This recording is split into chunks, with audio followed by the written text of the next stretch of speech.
Dude, and one thing that I really am adamant on like social media is like everyone posts about like training and serious and trying hard and having heart. Yeah. And I have so much refused to do that because I think social media should be for like funny. Like it should be funny, you know? And I think there's actually a lot of funny stuff on social media. I always think about this, like, dude, before social media came out, what were these people walking around with like these memes in their brains and they just couldn't get it out, and then memes became a thing. Yeah, I don't know what they did. And they're just like, oh, finally. What?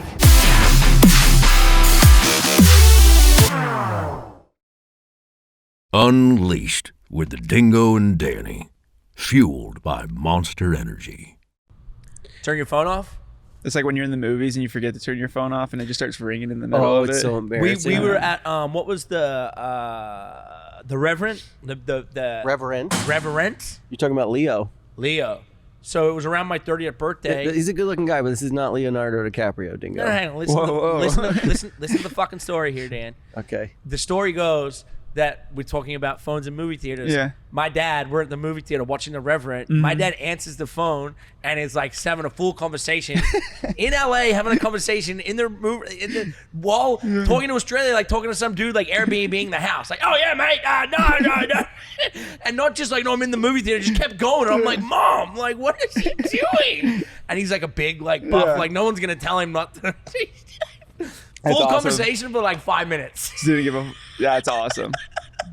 Dude, I got set up one time in a movie theater, and the guy actually had dropped his phone and left the movie before, and he was trying to call his phone to find it like 5 times and just going off right under me. And I was like, everyone's looking at me, I'm like, this is not me. And I just find this phone and like turn it off. I was like, hello? Sound just keeps going off. I'm like, I got it. I'll be out in like an hour. Dude, right now, I lose phones so much though, right now. Well, not right now, but like forever. But like now I'm on like my 3rd iCloud. I have to text everyone, don't know their numbers and stuff. But you seem like a guy that loses a lot of phones. Dude, I just set them down somewhere and then I just walk away all the time. But you know what's the coolest thing? It's awesome that you're now officially on Monster Energy. Yep. Because I've always felt like you should have been on Monster Energy. Like, yeah. You're like the coolest guy in Supercross. Always have been. Even when you were a rock star guy, I would always like root for you because I'm like, he's cool. Yeah. You're like a skateboarder. Yeah. I mean, I don't know about that. I can't skateboard very well. No, but you kind of have the vibe of like, like Axel Hodges has a similar vibe of like, he kind of rolls and has a different vibe and isn't, like the first time I met you, you had like this shitty truck and was in Florida, and it's like you don't care. It was like NASCAR or something. Yeah, and you were like, it was Oh, dude, it was pretty fun though, because like I say like that, I went to NASCAR because Austin invited me, and dude, honestly, all my homies work for Monster. Yeah, like Austin and all them, and he was like, "Yo, come to NASCAR," and I was like, "It's Thursday night, I got to catch a flight to Supercross," and I was like, sounds fun. So I went there the first time I met you, hang out with you guys. Oh man, I woke up that next morning, missed flights, barely got on the plane to get to my autograph signing, but we had fun. So you got rid of your place in Florida? Yeah, so I don't have my place in Florida right now. So I live between Laguna and New Mexico. Yep. So I have a piece of property in New Mexico. So I have my house there and then a track and everything there. And you were born in New Mexico. Yeah. So I was born in New Mexico, and then like my parents never left. When I went pro, they were just like, yo, like let me do my own thing and stuff like that. And they stayed there and they worked. My mom's a teacher, my dad works on the railroad still to this day, so they're just kind of just doing their thing. And then I was like, man, I kind of miss home. Like when you're born on the West Coast, you kind of love the West Coast, and I spent 7 years in Florida, and I'm like kind of over it a little bit. So and Cowie's cool with it, Monster's cool with it, so I'm just out here kind of doing my thing, and then in the summer I'll probably go home to New Mexico and do my thing out there. Yeah. And when did you start racing out there? I started racing when I was like maybe 7 years old. And then, but the thing is like when I was growing up, I always stayed at home in New Mexico. And all these guys, they always have these training facilities that they go to, like when they're like 9 years old. And my dad just kept telling me like, nah, dude, like we just stay at home, just do your thing. Like winters, I didn't really ride in the winters because we had snow, but to this point, like I'm kind of pumped that he did it like that, because I'm not like burnt out or anything like that, and still enjoying myself and kind of carrying it on like that. Because you're 28? 28, yeah. Which is crazy, because a lot of people in your profession are done by now. Around 28 is the time they retire. Yeah.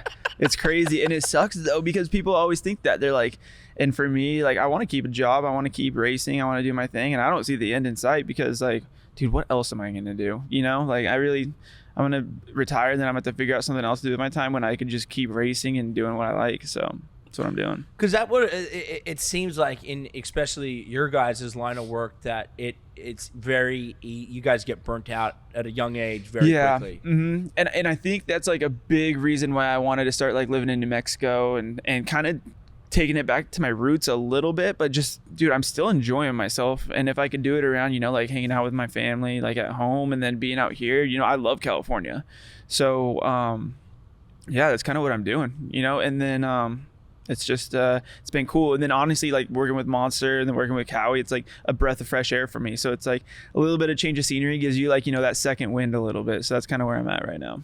That's cool. Refilling the tank. That's important. That second wind's good. Yeah, and it takes like something within inside you or a change of like, dude, you know, just a small little thing in your circle to really realize like, shit, I have a dream job. I'm fucking really good at this. Dude, I love it. I don't need to walk away or find something else right away. Exactly. And I think, dude, a lot of this shit, like just life in general, is just mental. You know what I'm saying? So if you could just keep yourself fresh and stuff like that and enjoying it, I think that's the biggest key, more so than even training sometimes, you know? It really is. Yeah. Like I would like to, that's like finger on the trigger right there. Yeah. Mental, it's everything. Dude, you could show up to the race and be the fittest guy and fastest guy, but you show up to the race and you're just like, don't even really want to be there, and you're like, you're not going to perform as good, you know? So like for me, I'm like, as long as I'm enjoying myself, I feel like I'll be the best me, you know? As old as hopefully I'll be like, I don't know if I'm going to go like Chad Reed years, but like I would like to keep racing, you know? How old is Chad? I think he was into he did 17 full seasons, I think. Oh, wow. Yeah. And like I just finished my 12th, so I mean, 5 years is but you know what? Like it's 33 crazy. ain't that? You're good. But you know, like there's no shame in that because I feel like you guys put so much time into like what is, you know, this world of motocross where like your fans are diehard and they want to keep watching you race. Exactly. They don't really want to watch like the next young maybe kid who's going to be really good. They want to see like their people freaking battle it out. Exactly. Yeah. So like, yeah, for me, like I want to stay out there, but at the same time, I want to be competitive. You know, I don't want to be just circulating, but at the same time, I feel like if I stay out there, like personally, like selfishly, I enjoy it, you know? And then also, you know, for the fans, there's not many people that stay long anymore, you know, like RV was in and out. And I honestly think if RV, you know, maybe he didn't win into his later years, but if he was still out there, people would be so stoked. Oh, yeah. You know, like even, dude, if the dude is getting 5th, you know, they would be like, yo, we're coming to see RV, you know, we support him. So that's like, I don't want to be getting 5th, trust me, but like I want to be out there and I want to, you know, try and keep it a little bit longer than, you know, most people do. Plus, luckily, I'm not forcing myself to do that because I'm enjoying it. Right. So, it's because he sat right there and was telling us if he didn't win, he wasn't happy. He was only out there to win. You get in that mindset too, and it's a tough one to get out of though, because dude, to be honest, at the end of the day, we race dirt bikes, and for us to be as fast as we are, we all got egos, you know. Oh yeah. So egos is what drive us to be, you know, I guess the best or whatever, you know. But it's tough. So we were driving here, and Danny likes to do his research. He was like, "So what's up with Jason?" I said, "He's just like us." He's like, "Oh, he hangs out with hot chicks." I was like, "Yeah." Yeah. Doing my research. But he came across Team Fried. Yeah. We bought some product. We brought some merch on the way down. Yeah, I got Dingo. Oh, you did? Dude, I bought Dude, Dingo. that's what we were doing right before here. I had to go to the post office. Dude, we were shipping all of our stuff out. Dude, you're going to see my name. It's going to Colorado. I got Dingo's birthday present. We went with the Team Fried bags, like the little... Oh, yeah. Because we figured like at race time, it'd be really cool to have Team Fried sacks. Yeah. What do you put in your sack? It depends on the time of the year, honestly. How big is that sack? Because it's hard to tell. It's like a little dude, it's like a little bum bag. Okay, cool. Yeah. So, but I like that it wasn't a fanny pack. I was super psyched on that. So yeah, but right now, like me and it's okay. So right now it's my chick, my roommate Tom, and my roommate Matt. And dude, between us, like Matt draws and does all the little cartoons and all the stuff like that. And then we're trying to figure out how to like even just do this because we want to do it on our own. So we're like buying t-shirts, trying to find printers, embroidery and stuff like that. But it's something that we think is cool and kind of funds the dream a little bit. It's not like we're making tons of money on it, but But it's also just like so cool to be able to like you're connecting with your fans way more than them just collecting, you know, a sticker with your number on it. Like you're actually like messing up this package. You're gonna misship them the wrong product. Dude. And then you're gonna have to call them and be like, sorry, man. They're gonna be like, that's all right, dude. The toughest part is shipping to Australia right now. And dude, I to can be honest, take it back on Monday if you need be. take it to Australia. We'll send you with like a bunch of just big bags full of stuff. But dude, it's actually kind of funny because like me and Matt were talking about it and we're like, dude, our fans are like on our thing are pretty cool because if we mess it up, they're like, oh, it's all good. Yeah. You know, they're kind of like They're not expecting the best service. Yeah, I know. A repeating service. Back in the day, we had grenade gloves, and the first boxes we used to send, we would put like empty beer cans and 40s in the packages we sent out.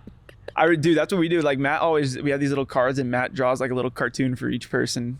Probably not right now because dude, we've been doing like had a bunch of like orders. Holiday. Yeah, it's just busy. And trying to keep up, right? Yeah. But dude, I remember you guys' grenade gloves and you guys made gear for a second, like maybe like 08. Mm-hmm. Yeah, you guys made some gear and stuff like that. I remember seeing that on the line. We dabbled, not on the dark web, on the. I just 10%. Yeah. I just found out that the real internet's only 10%. There's a 90% that I've never heard of before. It blows my mind. Yeah. I think you got to get a VPN to get on the dark web or something. Man, I don't want to go anywhere. I don't want to go anywhere near the dark web. Some weird shit. I only see it on YouTube. That's about it. What was the inspiration and like who's the whole crew in Team Fried? All right, so like you know like the saying like oh you're fried or like whatever. Yeah. So like dude, me, my buddy Matt and Tom, like to be honest, we have like Team Fried and it's like it was a way for us, and at first we were just gonna make videos. My buddy Tom, he does really cool videos. Like we like moto and we like our music and stuff like that, and we thought it was something that was gonna be videos of moto. We were kind of vloggy at first, but now we just kind of just do like little edits whenever we want to. But the biggest thing is we want to do the music we want to. We wanted to do something that's a direction that comes out of our brains and not a brand's brain, you know? And that's something that we wanted to do, but we don't really want to get like make a bunch of money off it. We just kind of want to do what we want to do because he's a filmer and he's constantly working for brands, you know? Yep. And it's like he gets told what to do and stuff like that. So freedom, yes. But for me, like, dude, I would love to make enough money and like when I retire, I still want to go to the races, but I want to have like maybe like, dude, there's a bunch of cool little filmers in this little moto world that are just at the track doing like little Insta edits or like whatever. And I would like to create just like an army of filmers and just like go to the outdoor races or supercrosses or whatever and just be like, yo, film what you want, make an edit, we'll throw it up, but just better be cool, you know? Yeah. And that's kind of like what I would like to do with it. And then just fund it with the clothes. Very cool. Yeah. I like that. You well, we're investors. I invested today. So go out there and invest in this dream, people. Team Fried worldwide.com. Worldwide. So 2018 was the year you won AMA Supercross. Mm-hmm. How was that year? To be honest, like I came into the season and I was like felt pretty good, and then I just started like reeling off some wins, and the next thing you know I was like had like a huge points gap and ended up being able to hold it on all the way to the end, and it was kind of a dream year for me. But when you're me and you're in a situation like that, you're so tunnel vision, you know? So it sucks to say, but you're not really able to appreciate everything that's going on because you have 17 rounds and you're just so like focused on like just making sure you're good, making sure you're performing every weekend. And, yeah, you get to the end and it sucks to say, but like sometimes you're maybe instead of being happy, you're more relieved, you know? Right. You know, just to like be able to have that pressure lifted off of you a little bit. And to be honest, it's kind of like it's a situation that I always dreamed to be in, you know? But when you're in it, it's actually kind of gnarlier than you expect. Right. You know? Well, there's a target on your back. There is. There really is. So that's kind of been like, it was tough for me a little bit. Where we were speaking earlier, where did that trophy end up? Oh, the trophy. I think I gave it to my team owner, but like, dude, to be honest, right now, like you get the number 1 plate. I have no idea where the hell that number 1 plate is. I know the trophy. I'm pretty sure it is my old team owner, Bobby Hewitt, and I have my jersey, like my number 1 jersey, but that's just in like a little duffel bag in a storage container. Right. So you guys are very similar. He's got like Olympic medals in a box. He lost a signed George I know George that the Bush bobblehead bobblehead. one. Mhm. Yeah. No, like, but like what you were saying, I think that's really cool to hear too, because it's like you're so focused in the moment Yeah. out of it. And for me, being like a competitor who's retired now, I feel like I actually didn't appreciate some of like my higher escalades of competitions until I went back and watched other people competing in them. Yeah. When I was like a spectator, Dude. where I was like, whoa, no pressure, and everyone's working so hard, Mhm. and you're like, huh, I did that.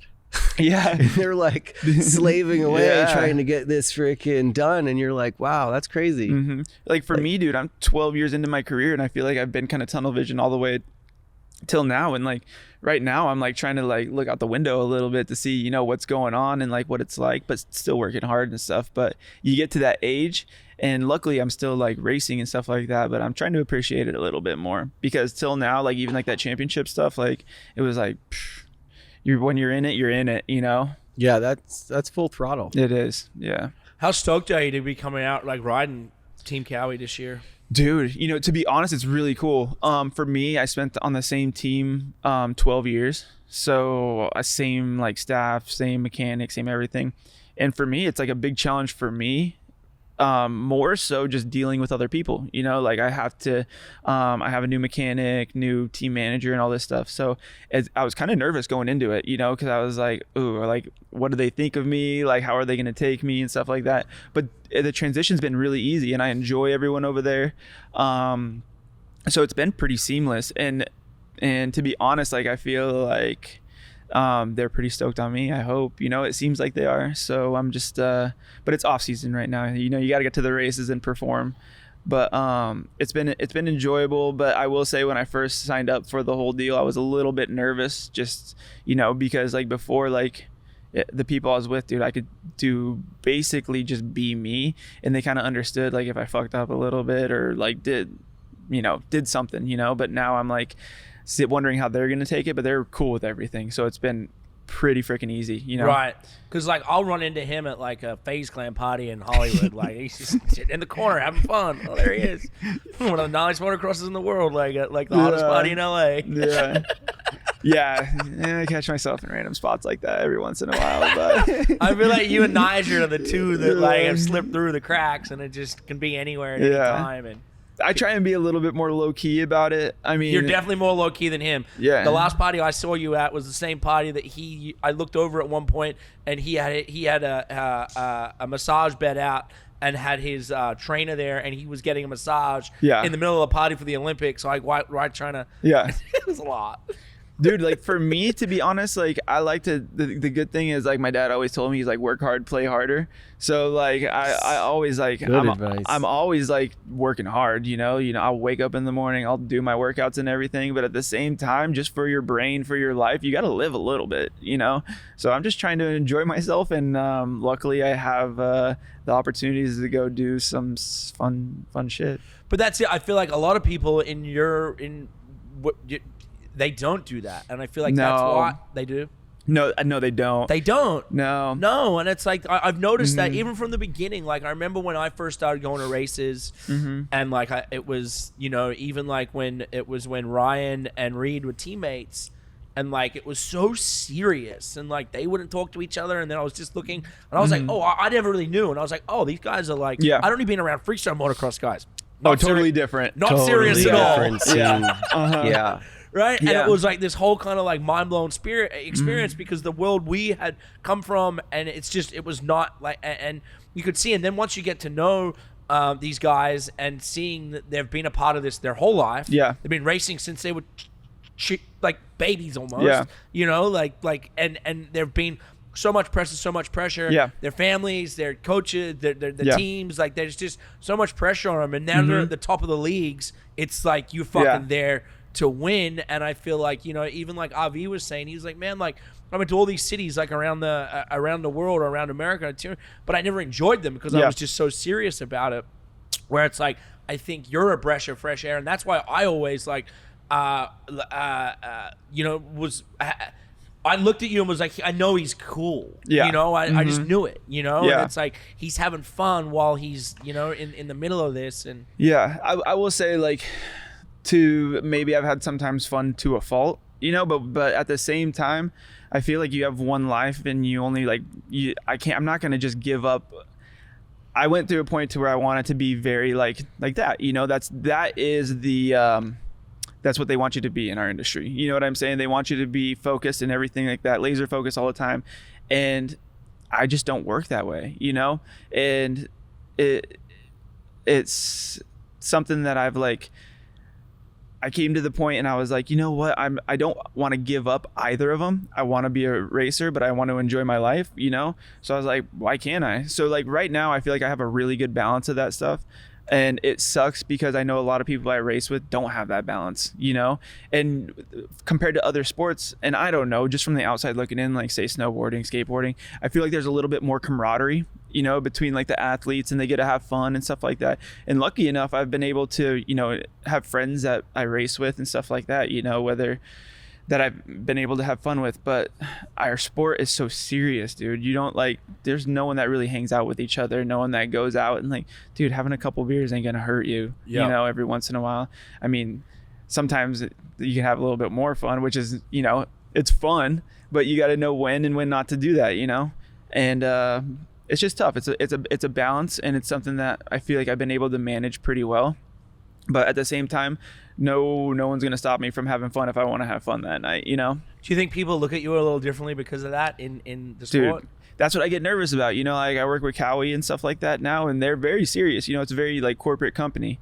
And I was like, I hope they think they know that I am serious about what I do, because I'm sure like they know that like, dude, in reality, like the amount of times I go out and stuff like that compared to a normal person is so much less, you know? But for me, I still want to be taken serious, you know, on a racing level. And I think that's one thing they came to realize is like, yeah, I show up, I do my work, I try my hardest, and I progress, you know? And, but then like when I want to go out and kind of not let loose a little bit, you know, I still can do that too, you know, and still kind of manage both of them. Number 21. Yeah. 21. That's how. When did you first start racing with 21? So I was number 312 growing up, and I would like to keep 312 like when I was younger, like into my pro stuff. But you're not allowed to run a 3-digit when you race professionally. And I earned the number 21, and I just thought it was a cool number. You know, I think that's a pretty solid number. You know, and so 2013 was the first year I got it. So I've been 21 since then. And how old were you when you got that? I was maybe 19. That must have felt pretty good. Yeah. It was a sweet number, yeah.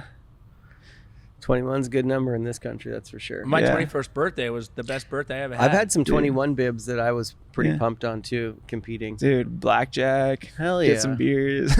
But I think like one thing you were saying that's pretty cool with like personality, I think now with like more social media presence and stuff, within motocross, you get to see and really identify with the riders more. 100%. And to like, you can't really fake a personality too much on Instagram and social media. So it's cool to like have that aspect and then not have to be, but also be, you know, professional. But exactly. The tough part I think about social media now, like me and my friends always talk about it, but we're like, I love like the old like 2012 through 2015 era of like social media, like when you'd actually just pull out the app and you'd take a picture from the app. But now it's like I try and do my best with it, you know, but now it is honestly so much marketing, you know. That's all it is. That's all it is, you know. So, and for us, we gotta like be like manage that, you know, to you know, so you know that you're conducting yourself properly and stuff like that. But at the same time, I think social media is such a cool thing for fans to be able to have a look into what you are in real life. So, but it's tough though, because at the end of the day, like sometimes if I post something, people will like be like, yo, you're not taking it serious or this and that. Yeah, you can't be funny. Yeah, exactly. You have to just say your 7 words and thank your 15 sponsors. Dude, and one thing that I really am adamant on like social media is like everyone posts about like training and serious and trying hard and having heart. Yeah. And I have so much refused to do that, because I think social media should be for like funny, like it should be funny, you know. And I think there's actually a lot of funny stuff on social media. I always think about this, like, dude, before social media came out, what were these people walking around with like these memes in their brains and they just couldn't get it out, and then memes became a thing. I don't know what they and did. they're like, oh, finally. Yeah, I've been they're waiting like, to put this up there. you like call one of your friends and tell them this joke. Like, okay, imagine this guy, and it says this. Yeah. So like now, like, dude, social media lets you kind of be funny. So that's what I try and be, you know, kind of funny, kind of serious, you know. What do you think happens when they're like able to figure out what we're thinking? Dude, metaverse. Right? Are you a metaverse. crypto guy? I mean, I'm not like full crypto. You dabble. Yes. I'm a dabbler. I don't like to say like I don't like to talk about it too much because I just like some of those people like they're like all getting crazy with it. But yeah, I do. I want to make some money, you know? Yeah, we all do. Yeah. Yeah. Mm-hmm.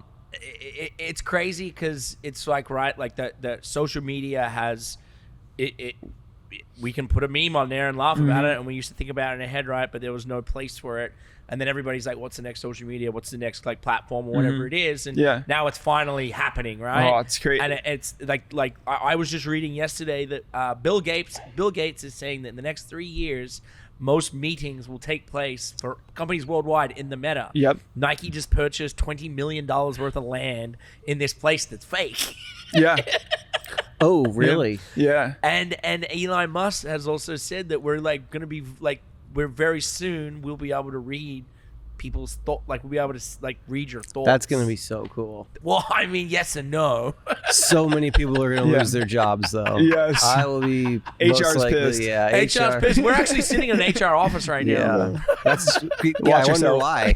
She's like, all right, let's keep a close eye on these guys. They're starting to lose them a little bit. Dude, but it is crazy. And even like the NFT stuff, I don't understand how there were No so one much. gets No one it. does. No one understands Dude, this and world of NFTs. I sit around and watch Banks and those guys, and he sits on it all day long, and I'm still convinced he doesn't know what's going on. I watched a podcast and he said he's made $10 million this year. $10 million. $10 million Of NFTs. And I was like, I know. like what? Yeah. 10 million? I'm like, damn. Well, it's those guys Like- are like kind of driving the market. Yeah, I was like, dude, throw me in. Like, get me in this group chat that you're talking about these NFTs, dude. I want to make $10 million. You know who hasn't made $10 million is Tav. Yeah. He's -5. Yeah. But it's crazy Yeah. how fast it's changed. Like that, the Oculus stuff and the way where Zuckerberg's trying to push all this stuff. But like Elon Musk and these people are in on it too. Yeah, You know, like they Bill are. Gates. When you got Bill Gates saying, "Hey, this is going to be the way of meetings," yeah. you're like, "What?" Hey, when Elon tweeted about Dogecoin, my roommate, my friend Keaton, he's like, oh, I'm gonna make money on Dogecoin, bro. He lost like $1,200. Like it went tanked right after, and then he pulled out, and it's just like, dude, it's so funny how they manipulate You everything. got to leave it. You know what I mean? So I was just Yeah. saying earlier, like you put Yeah. in, you find the ones that you want to put into, and just kind of leave it. And I know a guy that he started like investing in crypto 9 years ago, and said the first time they made money was last year. Yeah. Last year was the big boom. Yeah. You know, and it might not happen again for another couple years. Yeah. But it's everyone's investing in the way that like I live downtown, so like my building looks into. I'm Yeah. watching the last 2 days. I've watched them pulling the signs off the roof for the Staples Yeah. Center for it to be crypto. And you just when and UFC now, they're the title sponsor of UFC, Yeah. and they sponsor the Staples Center now. Yeah, it's the crypto.com arena. Yeah. But like for me, like I put my money in there and I just try and buy when it's low, and then I'm gonna leave it in there until 10 years from That's now. it. Yeah. You know, it's a long play. Yeah. It's like one of those things where it's you've got the most powerful people in the world kind of saying, "Hey, we're here, we're using it. Yeah. It'll pay off eventually." But it's not one of those things. Hey, you're gonna put 10 grand in today, and then next week you're gonna make 100. No. That's what people think. Yeah. But I will say, like, even the NFT stuff is kind of cool too for us. Like Matt, he like draws all these cartoons, you know, and we have like our mascot for our Team Fried is Friedzilla. So we always try and have like Friedzilla, like all these like different characters of him. We have like where he's like a little hippie, or like where he has like Allen Iverson's jersey on and he's like a basketball guy. We want to make those into NFTs, and yeah, but it's kind of difficult because we like trying to put them on like OpenSea, like all that stuff is like kind of confusing. Then I was talking to this other guy the other day, and he's talking about 3D augmented reality NFTs. Oh, wow. It's like crazy, dude. Like when he was talking, I was like, your brain's way better than mine. It's just crazy though. Yeah. I mean, I grew up like with every kid's fantasy was like, I'm gonna find a Babe Ruth card or some shit. Yeah. Like have like $1 million card, and now it's like people are putting. I don't get it. It's a card that lights up, and it could be $1 million. I don't get it either, but if I can make them And then if sell you them, I'd be lose your pumped. phone, you can like lose your crypto. Do you see one of the apes? See one of the apes? They sold it a couple 3K? days ago. Yeah, and they put it to sell it. It's 300. It's worth 300K. Okay. And they sold it for Yeah, they 3K, messed and up. then they messed up and it got snatched up real quick for 3K, and it was a $300,000 ape. Some And guy, then he just went and resold it. He got picked up by some rando. dude, that's like when Whoa. you're like on a night out and you're trying to Venmo someone for the drinks they bought you, and you're like 250. Oh, it was $25, not 250. You're like, you know. Me and Austin had just Yeah. been trying to exchange stuff through banking, like for like a couple $100, and it took me and him 2 days to like try and figure it out. Dude, money's the worst. Like, dude, like I'm not talking about like just money in general, like paying bills. I'm talking like you go out and you're like, someone's like has to Venmo you or has to Cash App you or. It's crazy. Oh, it's so difficult. I wish I just had like a barcode on my hand that was just like, That's yo, what's coming, though. $25. Oh, yeah. That's what's You coming. know? People are against it, but I'm like, whatever. Dude, know, I'm you not think- hiding like, anything. who's the first guy to get like his Venmo barcode tattoo on his arm? Right? But Because that's what you need. I Even don't like have a with your tattoo. NFTs, like if you got an NFT, like you should fucking barcode that, because if you lose the code, you're done. But how do can't- you guys feel about like your friends who are always like, no, you just pay for it and I'll Venmo you? all the time. And you're always like, that's a trust level, dude. That is. Like, you know what I mean? You've got to Like, read the room on that one. Yeah. Like, yeah, and then like, because as soon as one person says that, everyone else goes, yeah, I'll just Venmo you too, and you're like, all right, cool, I'll Yeah. just put everything on this card. Then these Yeah. are my friends. do you I guys just- have the 10% rule in motocross? What's that? Like if you win, 10% goes. You have to put 10% of your earnings to the bar that night. They don't go to the bar. See, that's a good thing for motocross. You get to save That was- all 100%. That's a snowboard thing. That's actually kind of a cool thing. That's pretty Yeah. fucking cool. Yeah. Because if anyone saw you out that night, they're like, "Yo, 10%." So when rule, Eli won like, the you're Monster buying me a Million, he was drink. supposed to give us $100,000 to spend that night. Yeah, Yeah. You should have been like, "Yo, let's go to dinner, man," and then be like, "I'll Venmo you." Yeah, right. No, let's go to the strip club. But yeah, dude, the Venmo thing at dinner is terrible. I'm cool with it, whatever though. I don't have Venmo for that reason. No, I don't have it. Dude, it's a pain That's a in the strong butt. call. It's a strong call, but I'm just like I'm not in the Venmo game. Dude, sometimes I could be Venmo rich and I could be Venmo poor within like a week. I'll have like Yeah. $2,000 in there, and the next thing you know, I have like $20, and I'm like, where did it all go? Yeah, yeah. And you just see like burrito, or like whatever, Chipotle, something like that. I don't know. What's gonna happen this season? It's a pretty stacked Yeah. stacked lineup, huh? So the thing right now that's crazy about our series is usually you have guys that turn 28 and they're out of they retire, and there's guys that are like me being one of them, Tomac being one of them, like, dude, it's still going. And then you have this new crop of kids coming in that are just hungry. So I think it makes the class talent level very even through 10 guys. There's 10 guys that could win on any night, talent wise and stuff like that. There's going to be the guys who could race really well and stuff like that, but it's going to be crazy. I think it's going to be, you're not going to see anything like this, and you're going to see it like this for at least a couple more years. But then once guys start retiring and stuff like that, it's going to kind of go back to being a little bit smaller, and then it's just going to do that little like, just up and down, as far as the field. But dude, it's crazy. There's a lot of good guys right now. Like me, I feel like I'm riding good, but there's also 10 guys right now that feel like they're riding good. Yep. So you just gotta be a gamer, you gotta show up to the race and you gotta be a gamer. Yeah. So Who did you look up to like growing up? Kevin Windham. Huh. I always thought K-Dub was sweet. Yeah. He obviously he didn't never win a championship or anything, but he lasted a long time and he carried himself cool. He was always just like mellow and just he seemed like an approachable guy. You know what I'm saying? Like he was like that guy that never was like seemed too serious, but he always got the job done and seemed like he had fun. You're an approachable guy. Depends on the day. Some days. Do you have a bad side? No, I'm Is that like a hungover you? I'm pretty good. No, I'm just hungry. Oh, it's hungry. Hungry when I'm I feel hungover. I feel most like of the you're time. like that. Yeah, I get hangry. You got to feed the baby. Yeah. Yep, I get hungry. I don't know. Yeah. I love food. Dude, it's awesome. That's what I was saying. Like, I just moved to living in Temecula. I moved to the other side of the hill, and dude, the food's so much better there. Over the other side of the hill? Yeah. Temecula food sucks. Oh, I mean, there's like some good restaurants and stuff, but it's all chain food and stuff like that. Now I'm getting to eat some of like the good stuff, the upper echelon style of food, you know? Some good like little bagel sandwiches on the way to the track and stuff like that. What's the Mexican restaurant on the PCH right there? Which one? I'll give it to you. Fuck, I forget the name of it. In Laguna? Yeah, it's in Laguna. Tacos Locos? Nah. It's like a high-end Mexican. Oh, South of Nix. South of Nix? Nah. Javier's? Yeah. Javier's is fucking the bomb. Dude, it's so good. It's such a scene there. It is. It is. It really is. It's kind of funny. You know what I love about restaurants since COVID is like people have built like these like build outs that are now going to stay forever. Javier's built in the parking lot a restaurant bigger than their restaurant, and they just kept it. So they're doubled the size.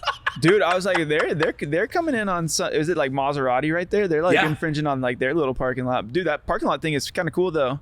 Me and my roommate, we always go there and we just like the people watch, dude. There's some cool stuff going on in Orange County. Cougar.com. Yeah, it's a lot of animal print. Yeah, a lot of animal print. Yeah, a lot of animals.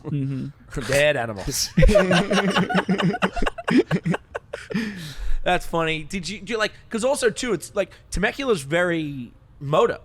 It really is. Everywhere you go, you're like, it's fucking Robbie. There's fucking Twitch again. Fuck you, Twitch. You know, it's like, it's dude, very moto. Twitch is King 9 right now. Yeah. He really is. He's got DBK and everything. It's cool though. He's got his whole little like, he's got his like little army. Yeah. You know? Yeah. But well, again, that guy should not have a business that makes money because he's got all of his. He's done it so well. And they're crushing it. Yeah. And they have no idea what they're doing. Dude, yeah. Do they really wing it? Yeah, they're winging it. But it's kind of like they were winging it, I feel, and it's turned into like a full, well-ran business, which is really cool. Yeah. You know, so it's props on him. But yeah, like you said, Temecula is very like moto and stuff like that. But I think just living on the other side of the hill is kind of nicer for me right now. Just like being, you know, where I'm at and stuff like that. And I got my little crew that lives with me, and we're just we have little scooters to cruise down to get some food and then hang out at home. Yeah, you don't do too much. You're in a nice part of the world. Yeah. Do you have a snowboard or anything? Yeah. My dad used to be a ski instructor when I was little. And what's the mountain there in New Mexico? We have a bunch. We used to sell product there. Yeah, and well, New Mexico's beautiful, man. It's definitely... It really is. Like, so like where I live, my home's at like 8,000 feet, and I live right next to, it's a small ski resort, but Sandia. Yep. And then you got like the 3 up there, like Taos, that's the big one. Angel Fire, and then Red River. And my dad was a ski instructor at Angel Fire. Yeah. Yeah. Like I'm not really like allowed to snowboard, but like me and my chick, we went up to Mammoth for Thanksgiving. Yep. You know, trying to get out as much as I can. Not just cruising. Yeah. That's how I was on my snowboard. I really wasn't allowed to ride motorcycles. Yeah, right. It was like, you know what? I'm really good at hurting myself on my board, and I'm going to dedicate myself to that. Yeah. Well, it's like one of those things where if you like fuck yourself up and you can't do your job because you would snowboarding, you feel like an idiot. You know, whereas if you're riding a dirt bike and you broke something and you couldn't, like my dirt bike was at 50. Yeah. And you crash, I feel like, more on the mini bikes. They're actually than harder to ride. Ones, so I think we're just too big for them. Yeah. Yeah, I was way too big at this point. But, dude, when they're like little pit bikes and stuff, they're fun. Yeah. Like, dude, Axel has those cool little pit bike tracks that he has on the 110s and stuff like that. Maybe off season I'll be able to go ride with him a little bit out there. But like, dude, like I like to go snowboarding. Yeah, I still like to snowboard quite a bit, as much as I can. You know, maybe that's 2-3 times a year. But like, I got to keep it mellow. But then my chick is actually pretty good, and I'm just trying to keep up with her now. Right. That's cool though. Yeah, it's cool. How is your body? Like, have you had like bad injuries? Yeah, I mean, I've had injuries. And honestly, I think just getting older, you know, you just start feeling a couple things. Like my back is like a little bit messed up, but it's nothing crazy, you know? And then other than that, like a lot of our things too in moto are like, we push ourselves so hard that we end up getting like sick, you know, like we end up getting like, dude, if you get mono, that could ruin your year, you know, if you get, you know, Epstein-Barr or something like that. So you kind of got to manage like doing too much and not doing enough. Is that common? Yeah, it's really common to get mono or really. So Epstein Barr, there's like 8 different types of Epstein Barr, and like mono is one of them, you know. But mono is like the easiest one to like. It's like a layman's terms, you know, like to explain to people. But yeah, and then like you can't do anything during the week, and then you have to race on the weekends. And then you feel like it's not good on your dirt bike, but you got to do it because you can't really exert yourself too much during the week. Yeah. So that sucks to get in a spot like that. But yeah, that's like the biggest things we have to avoid. But for me, just like kind of my lower back, but like it's something that I could get fixed in the off season and be good to go for next year, you know? Right. Yeah, yoga's a real thing, huh? Dude. You don't do yoga. I mean, I have stretching routines I do in the morning, but dude, there's some funny stuff that you can actually do to warm up. I just go yoga YouTube, man. Yeah. Oh, my back's sore. Yoga back YouTube. Dude, it actually works though. Yeah. It's really good. They have like these like little like Brock told me, my guy that works with me, Tickle, you know Brock Tickle? Yeah. Yeah, and Brock, he has like all these little ones, but there's this one the other day that he was showing me, and it was like a warm-up thing, and you literally like slap yourself. Like you're like warm up your muscles by like slapping your muscles. Is kind of funny, and you probably look really weird doing it, but I don't know if it's like placebo effect or whatever, but I felt like it worked pretty well. So I was like, man, sick. That'd be a cool people job. people are gonna see me like slapper. Yeah, people are gonna slapper. They're gonna see me like in the getting warmed up for races, just like slapper. Mm-hmm. Do you do it like clothes on, clothes off? Well, I do my rower with no shirt on, so then I'm just like flexing a little bit, you know. So like you were kind of talking about the mono thing, and now with COVID, is there like all these protocols? Are you guys having to take tests to race? Yeah. Are they trying to like make that a thing? It's kind of crazy. So I got COVID last year right before the season started, and I was like, it ruined me for a little bit. And then so now you have to do COVID tests if you don't have the vaccine. Mm-hmm. And if you have the vaccine, you could get. But they're a not card. mandating the vaccine for races. They aren't, Yeah. but stadiums might at some point. Like Just you know, depends on like where you what is are. it, Sophie Stadium? Yeah, that's LA County. Yeah. Like, Are they gonna do a race at SoFi? No. But I'm saying like stadiums like that, and in California, it's really tough. Like Raider Stadium, you can't. So like it's I can tell you right now, it's New York. So New York, Brooklyn, that was the whole thing with Kyrie. Yeah. Kyrie didn't want to do it, Yeah. so he just didn't participate. Yeah. In the season, just Yeah. left him fucking, I don't know, 20 million, 30 million. God, Crazy. that's a lot of money. Dude, same with like Cam Newton. Cam yeah. Newton ended his career basically, I feel, right? Yeah. Like he didn't want to get the vaccine and stuff like that. And then San Francisco, like the city county, and then LA County are all mandate. Yeah. Which is crazy because then like you could play for the Sacramento Kings and they're in a county, but to come into LA you don't have to be vaccinated. But if you're from there, you have to be. The rules are, it's They're ever crazy. changing. Yeah, we yeah, live they're in crazy. So like I think, don't quote me on this, but I think in Supercross right now, like you can get the vaccine, all right. But if you get COVID, you could still like keep racing. Like that's what, yeah, something like that, something weird. Or if you're around someone that has COVID, it doesn't matter. But if you don't have the vaccine and you're around someone that has COVID, you can't race for 10 days, even though you don't have it. Yep. So it's like, it's just so restricted now. So it's kind of like tough. Like I'm not like an anti-vaxxer, and I'm not, I say just do whatever you want to do. But those are rules that I guess are going to have to be followed for us now. You know? Yeah. What's your where's your favorite track to race at? Dude, to be honest, if you're talking like Supercross, it'd be more like some of my favorite cities. Okay. Dude, to be honest, we used to race in MetLife. I really like New York. Yeah, that's cool. Yeah, I think New York, it's cool. It's right over the water, and that's a cool one. We don't race there this year, but they switch. It's like Foxborough one year, MetLife the other year. Yeah. So that's a cool one. And then I'm trying to think. There's a couple decent cool ones, but I'd say New York's probably my favorite. Yeah. And plus, like in the off season when I lived in Florida, if I had an off weekend or something, I would just get a quick flight to New York and go check it out for the weekend. I have a couple friends that live in the city, which is really cool, and I think it's cool up there. Yep. Do they do races in Canada?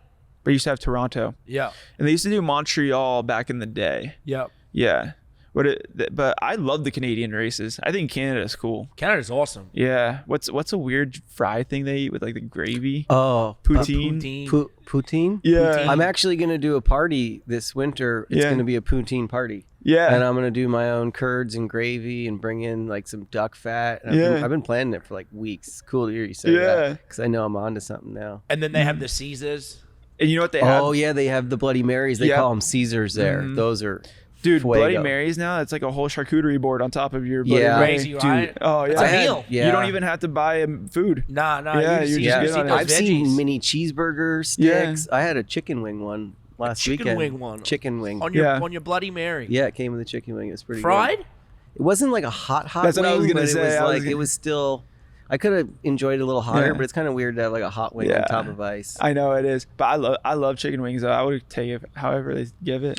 So, going back to some of these stadiums, where's like the craziest fan interactions in the stadiums? Is there like anywhere where it's just like, Okay, to be honest, I think Atlanta Supercross is probably one of the biggest ones for us. cool? And I think that southeast area is big for dirt bikes, so I think that one. And then obviously Anaheim 1 is always big, Yeah, I feel like Anaheim 1's almost like your Super Bowl. Yes. So It's like there's so much buildup for it, right? it's the best race of the year. Yeah. It really is. Anaheim 1 is probably one of the coolest ones, but it's very much so industry related, a lot of the stuff at Anaheim 1. But that's what sucks is last year we had to do it like in Texas and we had to do it in Indy and stuff like that. But like Anaheim's for the culture, dude. Like it really is. So it sucks that we haven't been able to be there. And that's another thing, like our last rounds in Salt Lake. And dude, I think Salt Lake's cool. Love Yeah. Salt Lake. But dude, Vegas has to end the series. That's like, dude, that's it. Like, and now like you end at Salt Lake and everyone's like, do we stay in Salt Lake and party or do we go to like Las Vegas? So I don't know. I wish it ended in Vegas. Yeah. I mean, change is always tough, right? Yeah. It's like because Vegas was that you guys would end, you guys would do your big charity Yeah. things there, and Vegas is just Vegas. Yeah. To win Yeah. in Vegas is like Yeah. And to get to go to Vegas with like a group of friends or peers, Dude. turns that place into like Yeah. a real freaking Like if you just go there mirage. on a normal weekend, it's kind of not It's as cool. weird. It is weird. You're like, okay, Yeah. I'm just a tourist. Yeah. But like when you go there with your friends, it turns into a shit show, but probably like the most fun shit show you're part of, Oh yeah, I just had a huge weekend in Vegas. I love it. Yeah, that's what he said to me as soon as I came in. He goes, I was in Vegas. It's like, cool, man. Man, it was cool. We just sponsored Sean O'Malley, so like Yeah. he's on fire right now. He He wins is. the whole Yeah. thing. We had Bruce Buffer in the nightclub, like introing him. It was just like this is a movie. Yes. Last time I was in Vegas, I got up into this club and I saw Kid Rock. See? Oh, I didn't it's get so to meet good. him, but I Yeah. was like, what? Like, it was pretty cool. Dude, Kid Rock's such a G. He's when a I, G. When I was younger, my grandpa used to take me to all the races and stuff like that, and we would have like the CDs, and we would just listen to Kid Rock CDs. Yeah. Like when I was like 8, With 9 your years- grandpa. Yeah, he That's loves Kid Rock. pretty He loves badass. Kid Rock. Yeah. He's So- one bad motherfucker. Oh yeah, he is. So we like finish these things off. Danny has this like lightning round. Okay. Dude, I had to do this thing the other day where you had to like name like 3 things. It was like a card game or whatever. And dude, it's so hard to name stuff off the rip. Yeah, these aren't that bad. And if you don't answer, usually we help you and finish it for you. Yeah. Okay. Okay, this one actually could be your hardest one. Favorite New Mexican comfort meal? Oh, favorite New Mexican comfort meal would have to be Blake's Lotta Burger. Okay, also, I know You someone went burger. Oh, it's so good. I thought he was gonna say burrito. But okay, so a big It's thing. like it's a burger, but you have like this local chili that we Yep. put on top of it, and it's a hatch green chili. That's what I was gonna ask because I Yeah, know so- someone from New Mexico, and if you're from there, you're either like red chili or green chili person. Or Christmas, What's Christmas? both of them. Ah. That's like So that's a New Mexico question. Like that's like Yeah. on their thing. Like what? Yeah. And what are you? Your I do. Christmas? I run both, but on a burger, I'll run green chili. But like my family, they'll get like 250 pounds of green chili during green chili season and use it throughout the year. Wow. If you could have a dream race with any other motocrosser from any time, just the two of you, showdown, Supercross, who would it be? Oh, Showdown Supercross. There's so many good ones, but if I was to pick one, You pick 2 or 3. okay, I would have to do. To be honest, one of my coolest eras is just like me being younger, and I liked a lot of these guys. But like, and honestly, I would say they're more friends too. But I loved like the Hill era when Josh was racing, J Law, and dude, probably Haney too. Doug J-Lo's his favorite Dude, those rider. are like my 3 Yeah. favorite They're our motocross friends. riders. I was gonna say They're our friends. I mean, I'm a little older, so I'd probably want to beat like McGrath or something. Yeah, but But- there's more flavor in that But one. J-Law, I love wouldn't want to MC. race MC's J-Law good. because I feel like he might kick me or something. Dude, honestly, his like IQ of racing is really high. Like he's such a sneaky little dude, you know. Right. But yeah, and to be honest, I gotta say like Hanny and Hill, like they're honestly really close friends of mine. So Yeah. but I was a fan of them. Like when I was younger, Josh used to date this girl from New Mexico, and it was my best friend's sister. And dude, I was like 12 years old, and dude, he was making good money then, and he'd rent a tractor, and me and him would just be building pit bike jumps and stuff like that in New that's sick. Mexico. So yeah, it was fun. Scariest race situation you've had so far? Oh, donations in Italy. I won, but I had broken my foot the day before, so I had to do another moto. But I got a cortisone shot, so I couldn't feel. And I was like, I rolled the finish line, and you had to do an interview after. But I literally needed to get back to the EMT. Well, I rolled the finish line, and I got landed on and got knocked out and broke my shoulder blade. And I woke up, and my mechanic was like looking right over me, and I was like, he was trying to talk to me. I'm like, dude, I can't hear you. And I thought I was going deaf. I was freaking out, but I had my earplugs in. Because I raced with earplugs, and he was like, "Bro, your earplugs are in." But I was like, at the time, I was like, "Oh my god, I'm dying! Like I can't hear shit." But my earplugs were in. But when you get knocked out, you don't know. You know. All right, outside of sports and competitiveness, if you could go to Hawaii with any monster athlete and just have a good time, besides me and Dingo, who would it be? It would probably. I don't know. Man, I would honestly try to pick someone local that probably surfs in Hawaii that like kind of knows the landscape a little bit. But I don't know anyone that surfs for maybe Makua. Wait, John doesn't ride for Monster anymore. Yeah, he left. Yeah. I'll accept him. Okay.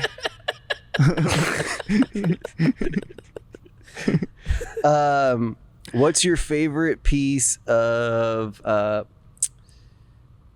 Team Fried merch Ooh, that you guys my have ever favorite made? piece, we have like this little like world domination one. It's like a green sweater, but I like green, so not just saying that just to like to try. Yeah, like, right. But it's it's my favorite hoodie right now. Okay. And who is your favorite Team Fried member? Dude, that's tough because they're my two roommates. I don't know if I can't Okay. answer. I can't answer that one. All right. Well, why don't you just say both of them then? Both of them. Yeah. All right. Cool. Yeah. That's all the questions I have for you. Besides, when is my Team Fried merch gonna show up? Maybe Because I just 6 ordered that months. today. We got to go pack it. Where's it going to? It's going to Colorado. We're at in Colorado. It's going to You Vail area. You live in Vail, Danny. Yeah, Vail. Vail. Nice. Vail. All right. Yeah, we'll try and get it there. Okay. And are you guys? Oh, one more question. Are you guys doing any? Are you sponsoring any snowboarders for Team Fried? Budget is low right now, but we could work on I don't know. You maybe guys could do a collab so deal. He has a beanie company called Dover. You guys could do a Dover Team Fried. That would be sick. collab. Yeah, dude, I'm totally down. Because to he that. doesn't run the same shit. He sews them all, makes them all, and Yeah. ships them. And people like want it to grow bigger. And he's like, I don't really. I just Yeah, want it's to so make it funny. myself. Dude. I got like people who want to distribute it in other countries. Yeah. I'm like, yo, man, like literally, like, Dude, that's how we are. Like, dude, people come at us, but we're like, we just want to do the fun shit. yeah. Yeah. You know? You're like, have you ever tried to ship international, man? It's complicated. It is, dude. It really is. Yeah, I just kind of send it out as a gift. Yeah. And then I write like a super like heartfelt note, so in case they open it, it looks like I know him. I'm like, hey, Jonathan, Yeah. so awesome. Happy holidays. Here's an extra one for your grandma. Right on. That's funny. Well, dude, fucking, you're awesome. Thank you. Yeah. Thanks for having me on, guys. And welcome to Monster Energy, dude. Yep.